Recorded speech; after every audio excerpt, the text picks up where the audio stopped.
दोस्तों आज की वीडियो में हम बात करेंगे कि कैसे रोड एक्सीडेंटल जो क्लेम होते हैं या जो रोड एक्सीडेंट होते हैं उसमें क्लेम वगैरह कैसे डिसाइड किया जाता है, क्या प्रोसीजर होता है, क्या क्या चीज़ें आपको ध्यान में रखनी पड़ती है, विक्टिम जो होता है उसके क्या राइट्स होते हैं, अगर कोई किसी की डेथ हो जाती है रोड एक्सीडेंट में तो उसके क्या राइट्स है, कितना कंपनसेशन उसको मिलेगा, और अगर किसी के वैलिड ड्राइविंग लाइसेंस नहीं है तो क्या होगा, अगर किसी के पास वैलिड इंश्योरेंस नहीं है तो क्या होगा, अगर किसी का थर्ड पार्टी इंश्योरेंस नहीं है तो उस कंडीशन में क्या होगा, कैसे जो क्लेम है वो डिसाइड किया जाता है, क्या टाइम होता है क्लेम फाइल करने का। इन सब चीज़ों के बारे में उस वीडियो में डिटेल में बात करने वाले हैं, तो आप वीडियो को एंड तक ज़रूर देखिएगा ताकि आप रोड एक्सीडेंटल क्लेम जो होता है उसका प्रोसीजर के बारे में बहुत अच्छे से आप जान पाएंगे, हर चीज़ हर स्टेप को जान पाएंगे, और आपके जो भी क्वेरीज है, जो भी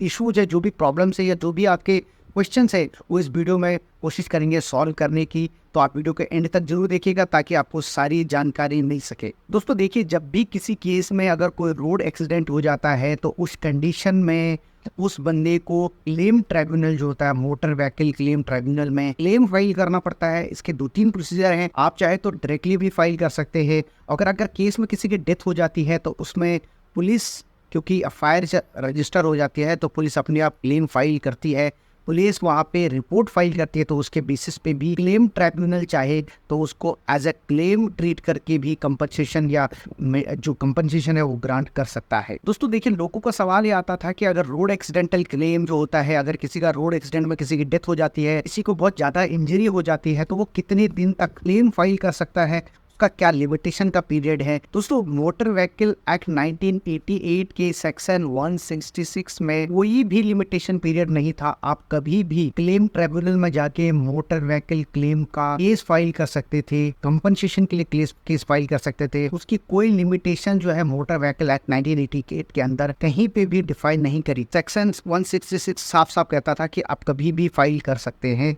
उसमें कोई लिमिटेशन प्रिस्क्राइब नहीं थी। लेकिन 2019 में मोटर व्हीकल अमेंडमेंट एक्ट एक आया, इसमें सेक्शन 166 क्लॉज 3 को ऐड किया गया। क्लॉज 3 में ये प्रोविजन किया गया कि कंपनसेशन के लिए जो क्लेम है वो विद इन 6 मंथ ही फाइल करना पड़ेगा from the date of occurrence of the incident, और अगर उसके बाद आप फाइल करते हैं तो वो क्लेम इंटरटेन नहीं किया जाएगा। दोस्तों जो मोटर व्हीकल अमेंडमेंट एक्ट 2019 आया, जिसमें ये प्रोसीजर किया गया 166(3) को इंसर्ट करके ये प्रोसीजर किया गया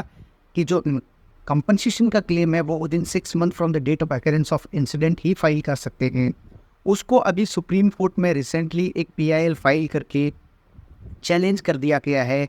Bhagirathi Das versus union of India, जिसका सिविल WP नंबर है 166 ऑफ 2024, जो फाइल किया गया है, जिसमें ये चैलेंज किया गया है कि जो सेक्शन 166 में जो क्लॉज 3 ऐड किया गया है वो गलत है, क्योंकि मोटर व्हीकल इंसिडेंट में कभी भी क्लेम फाइल कर सकते हैं, और ये नया जो चेंज किया गया है ये गलत किया गया है। तो ये एक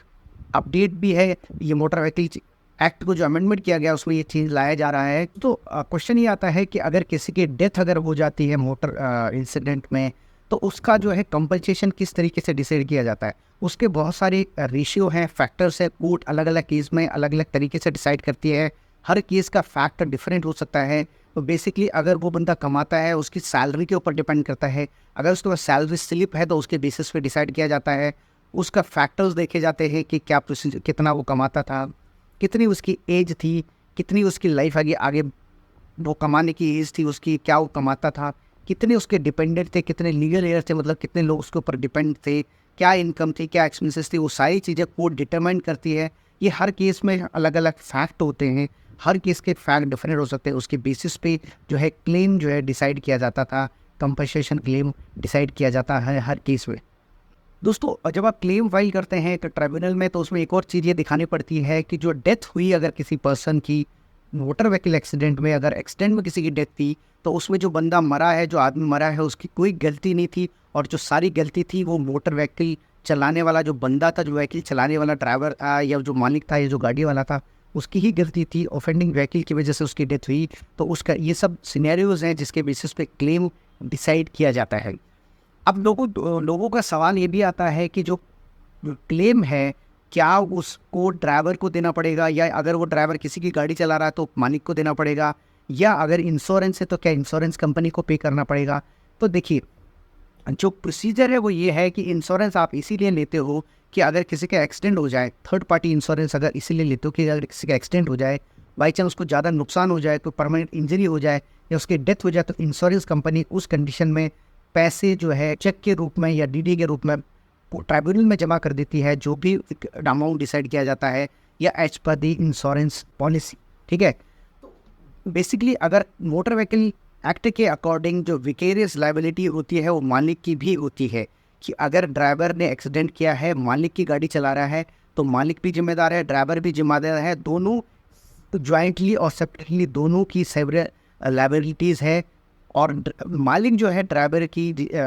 गलती के लिए भी उसकी विकेरियस लायबिलिटी भी है कि वो उसको कंपनसेशन देना पड़ेगा। अगर किसी एक्सीडेंट केस में और इम्पॉर्टेंट चीज़ ये होती है कि अगर एक्सीडेंट हो गया है, क्लेम आपको फाइल करना है, तो आपको पुलिस के साथ भी कंटिन्यूसली टच में रहना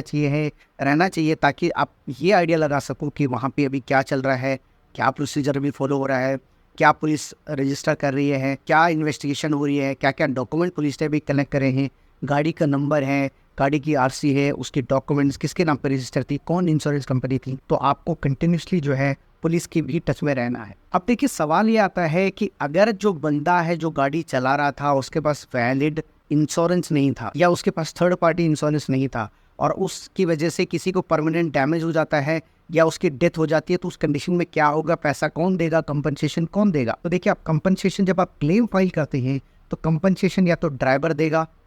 जो गाड़ी या तो खुद की गाड़ी चला रहा है, किसी की गाड़ी चला रहा है तो वो देगा। अगर वो किसी और की गाड़ी चला रहा है तो उसका मालिक दे। अगर वो किसी और की गाड़ी चला रहा है तो या तो जो गाड़ी का मालिक है वो देगा या ड्राइवर खुद देगा। दोनों की ज्वाइंटली और सेवरलिटी लायबिलिटी है, दोनों को ही पे करना पड़ेगा कंपनसेशन उस बंदे को जिसकी डेथ हुई है या जिसको कोई परमानेंट डिसेबिलिटी हो गई है उस एक्सीडेंट की वजह से। इस कंडीशन में क्योंकि आपके पास इंश्योरेंस नहीं था, तो इंश्योरेंस कंपनी तो पैसा देगी नहीं, तो इसलिए ड्राइवर या मालिक को ही पैसा पे करना पड़ेगा। एक सवाल ये आता है कि कोर्ट ने अगर कोई पर्टिकुलर अमाउंट डिसाइड कर दिया है किसी रोड एक्सीडेंटल क्लेम में, ट्राइब्यूनल ने अगर कोई एक amount, for example 2 lakh, 4 lakh, 5 lakh, 10 lakh, अगर कोई एक अमाउंट डिसाइड कर दिया है और उसमें बोला गया है कि ड्राइवर और मालिक जो है दोनों पे करेंगे ये कंपनसेशन, लेकिन अगर वो कंपनसेशन नहीं देते हैं या नहीं दे पा रहे हैं तो उस कंडीशन में कोर्ट चाहे तो उनकी प्रॉपर्टी अटैच भी कर सकते हैं, कुर्की जिसको बोलते हैं, कुर्की भी करके कंपनसेशन का अमाउंट जो है वो कंप्लेनेंट को या जो विक्टिम है, विक्टिम के लीगल एयर्स हैं, उनको दिलाया जाएगा। लोगों का एक सवाल ये भी आता है कि अगर आपको कंपनसेशन मिल गया रोड एक्सीडेंटल क्लेम में, कंपनसेशन मिल गया है, तो क्या क्रिमिनल केस भी साथ साथ एफआईआर केस जो 279 का जो केस है आईपीसी का वो भी साथ साथ चल सकता है? जी हाँ, दोनों ही प्रोसीडिंग्स साथ साथ चल सके हैं। कई बार कोर्ट ये करती है कि भैया अगर कंपनसेशन अमाउंट अगर दे दिया है कि ट्राइब्यूनल ने, तो कोर्ट कई बार कंप्लेनेंट का स्टेटमेंट या विक्टिम का स्टेटमेंट लेके वो केस ख़त्म भी करा देती है। बट प्रोसीजर ये है कि क्रिमिनल केस भी चलेगा, उसमें उसको सज़ा का प्रावधान है तो सज़ा भी हो सकती है, और क्लेम ट्राइब्यूनल है जो क्लेम का जो प्रोसीजर है उससे क्लेम भी मिलेगा।